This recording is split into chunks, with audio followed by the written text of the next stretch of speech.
contained within the Copyright Act. The Act serves to protect works made from creators, owners of literary, dramatic, musical and artistic works, and refers to certain exclusive rights to reproduce, public or communicate, including over the internet, a piece of work. It is not an infringement of the right to republish a work that is already public, but it may be an infringement to communicate the work without permission. An exclusive right to communicate works to the public was introduced under the Copyright Amendment Digital Agenda Act of 2000. This amendment introduced a new exclusive right to protect copyright owners and give them exclusive rights on the use of their work within the digital environment. The amendment was motivated by and was a response to the pressures exerted by digital technology in the online environment. This broad right filled a number of gaps in Australian copyright law, as there was some doubt as to whether the traditional communication rights of broadcast and cable diffusion could extend to uploading for on-demand access by the public. Prior to the amendments under the Digital Agenda Act, copyright legislation provided for a right to communicate the work and the right to cause the work to be transmitted to subscribers via a diffusion service. At that stage, the Copyright Act did not provide copyright owners with the exclusive right to control transmissions that originated from Australia, but that were intended only for reception by a public outside Australia. After the amendments, the maker of the communication is required to obtain the licence of the Australian owner of copyright in the material being transmitted, regardless of whether the material is communicated to a public within or outside Australia. The amendment also provides that copyright is not infringed upon when making a temporary reproduction of copyright material as part of the technical process of making or receiving a communication.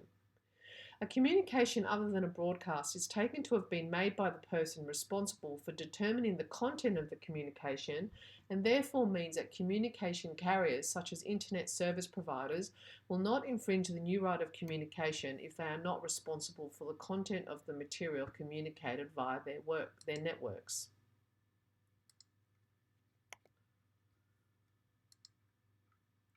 In the Roadshow Films Proprietary Limited and Optus versus IronNet case, the central question was whether the internet service provider authorised its users' infringements of the film company's copyright. IronNet is an Australian internet service provider.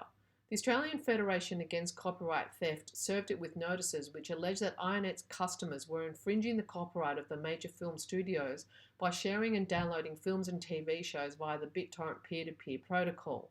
The copyright owners and their exclusive licensees then launched legal action against IronNet, alleging that it had authorised its users' copyright infringement.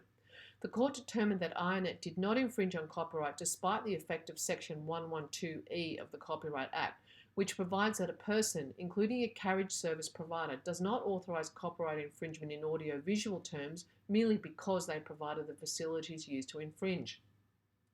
The judgment found that there cannot be authorisation liability merely for providing the facilities. Other factors must exist.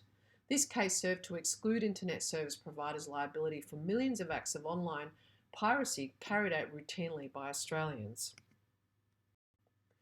Communicating to the public. The right of the meeting to communicate to the public was considered in the case of Telstra Corp versus APRA, which, with respect to the transmission of musical works where APRA owned copyright via on-hold service made to mobile phone users. APRA claimed that the use of the hold music was a copyright infringement of their right to broadcast the works to the public under Section 31, subsection 1A of the Copyright Act. This case helped to define the meaning of to the public in relation to copyright infringement and suggests that the courts will consider whether the copyright owner would be entitled to expect payment for the performance of the work, commerciality, and whether a broadcast, even to a small group of customers, is deemed as public even if it was done in a private setting. Thank you.